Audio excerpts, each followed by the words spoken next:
Are the Democrats ready to bail on Joe Biden? With the help of Mitch McConnell, the Senate moved closer to a huge payday for Ukraine. Plus, the border crisis reveals stunning national security issues. All that and more. I'm Bobby Eberle. This is a 13-minute news hour. God bless the United States of America.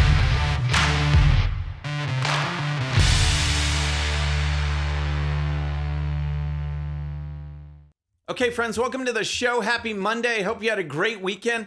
If you're new to the show, thank you so much for tuning in. We're going to start with Joe Biden and his terrible, terrible week, the result of which leads to the big question. Are the Democrats ready to bail on Joe Biden? It seems now that Biden's mental state is declining by the day. Last week, Biden made this comment when referencing his first G7 summit as president in 2021. I was in the south of England, and I sat down and I said, "America's back." And Mitterrand from France, looked at me and said, "You know, what? Why? How long are you back for?" Now, let's just say that we'll give Biden a pass for first saying Germany, then correcting himself by saying France. That happens. But what's stunning is that Biden then tells a story of talking to French President Mitterrand, who actually has been dead since 1996. Later in the week, Biden added this. Well, he did it again. Fox News' Jackie Heinrich reports that at two fundraising events last night, Biden said German Chancellor Helmut Kohl was with him on his first foreign trip as president.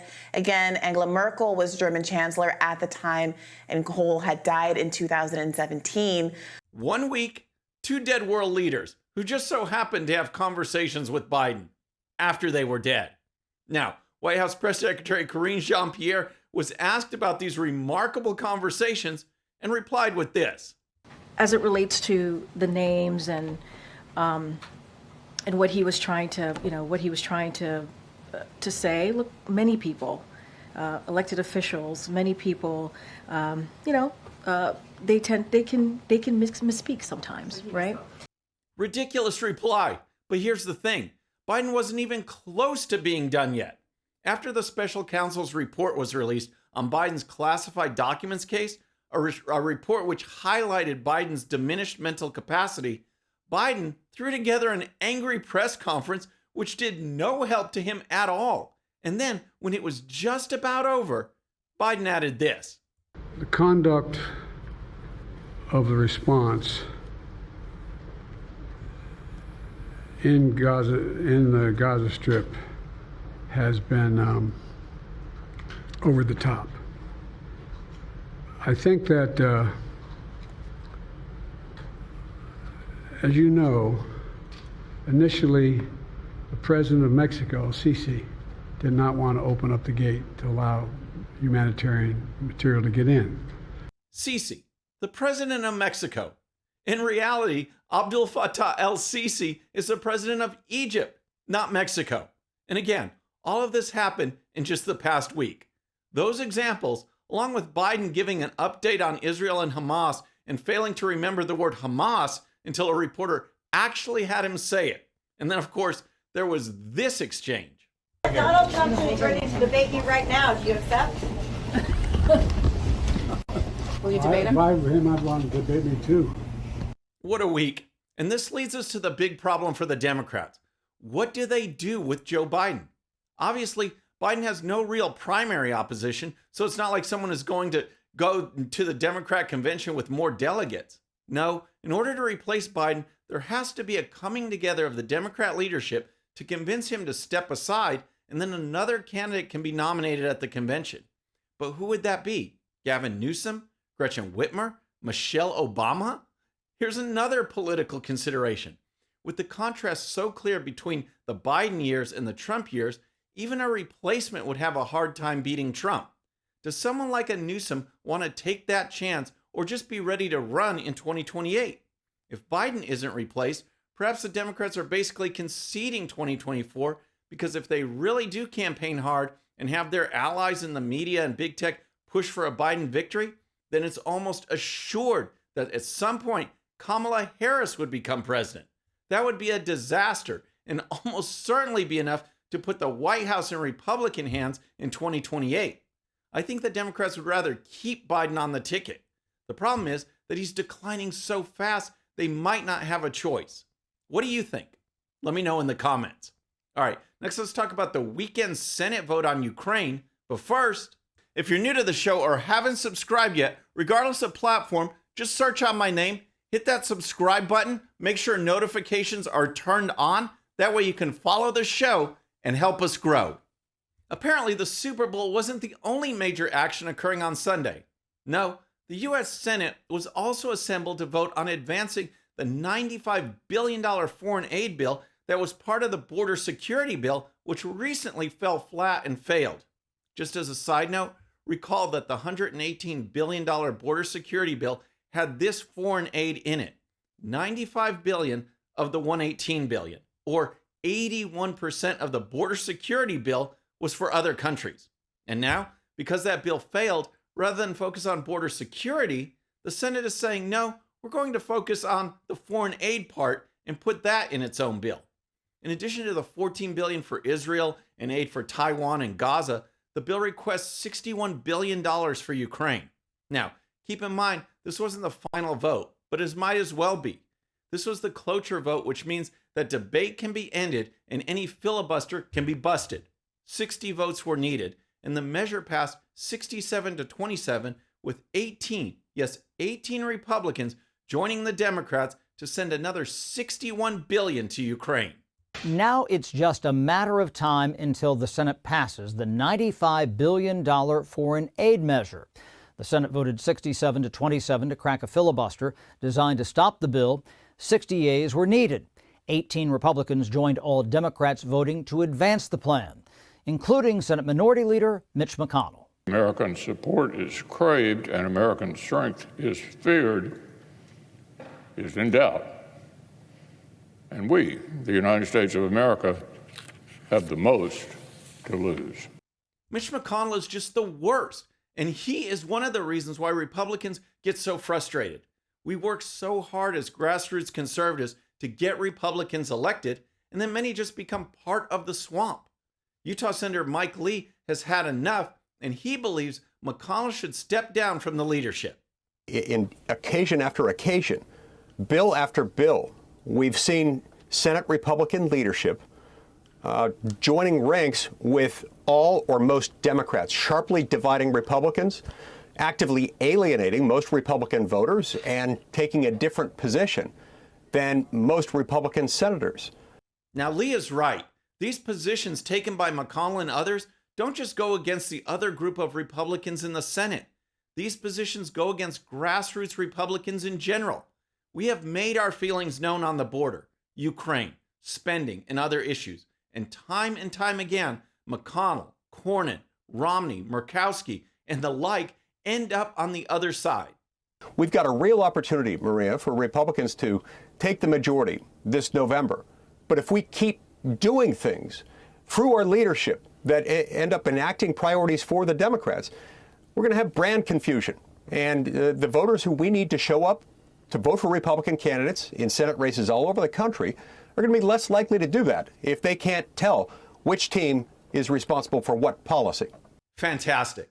That is exactly right. We must give voters a clear choice.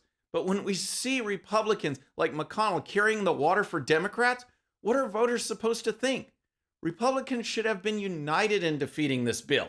Instead, all we are getting is yet another example of the swamp, comprised of Democrats and Republicans running the show. All right, next, the ongoing border crisis is not only setting the worst kind of records, but our open borders are also endangering America's national security as thousands of illegal migrants pour in from countries that seek to do us harm. First, here's a quick update on the record-setting numbers we've already experienced in 2024. In 3 months, October, November, and December, according to U.S. Customs and Border Protection, almost 1 million people, 988,000, documented at our southern border and our coastal borders and our northern border. And that doesn't even include the known gotaways, by the way. Never mind the ones we have no idea about. Nearly 1 million illegal border encounters in fiscal year 2024. Then, as Jason Jones mentioned, there's the thousands upon thousands of gotaways, people who have escaped into the country and we have no record of them whatsoever. So the question begs, who are these people who are getting in? Here's a clue. Let's put this in context. The Customs and Border Protection is telling us that the fastest growing group that they're encountering at the border is coming from our #1 geopolitical adversary, China. How fast is it coming? Well, at the end of the Trump administration, we had 342 Chinese nationals in the year 2020. As you pointed out, we're at now 24,000 and 20,000 in the past 2 years. That's like a 7,000% increase. Those comments should wake up everyone. Just look at the explosion under Joe Biden of illegal border crossers from China. Now, think back to the comments from Jason Jones. How many potential Chinese spies are part of the gotaways? How many have gone completely undetected? This is a serious problem, and we need a serious solution. All right, next, here's some rapid-fire headlines from around the country. First, we'll start with a story about the LGBTQ abbreviation because it seems to keep growing and growing. Sometimes there's a plus sign in it. Sometimes there's a 2A in it. There's just too much to keep track of.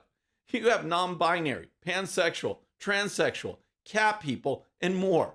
Now, a professor in Canada says that the current abbreviation is not anywhere near close to what is needed and has a recommendation of a host of new letters for the lineup.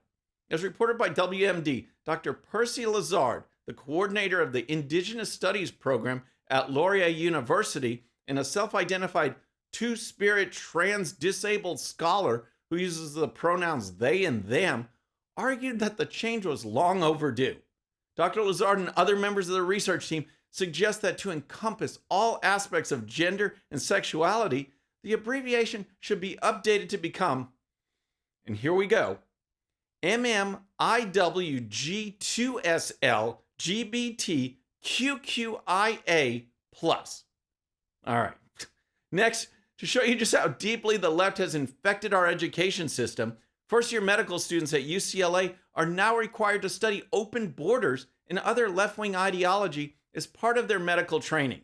As reported by Fox News, the watchdog group Do No Harm says that the required course, Structural Racism and Health Equity, is filled with leftist ideology. In one reading, students are exposed to authors who advocate for a no-borders system that privileges liberatory solidarity with migrants. In another reading, the author claims that the border crisis is imagined, and instead, there are actual crises that drive mass migration, such as capitalism, war, and the climate emergency. And again, this is what is being taught at UCLA Medical School. Finally, I'm not saying that all liberal women look like Rachel Maddow, but have you ever noticed that while we have Megyn Kelly, the left has Joy Reid? And the examples go on and on and on. Case in point is Sports Illustrated swimsuit model Kristen Gaffney, who attended a Super Bowl event sponsored by Maxim magazine by sporting a specialty MAGA purse. In explaining her support for the former and possibly future president, Gaffney said that, quote, Trump embraces the American dream, adding, we should stop questioning the man who wants to make America great again and start questioning those who are challenging the concept of putting our country and our people first, end quote. Great comment. And I'll just leave it at that. Friends, that's our show for today. I hope you enjoyed it. And remember, today's show's one sheet is available to Patreon supporters using the link in the description. The one sheet gives you the links to all the videos and stories used on today's show, so you can dive even deeper into each issue. And with that, our next show will be Wednesday evening at the usual time. Until then, I'm Bobby Eberle. This is a 13-minute news hour.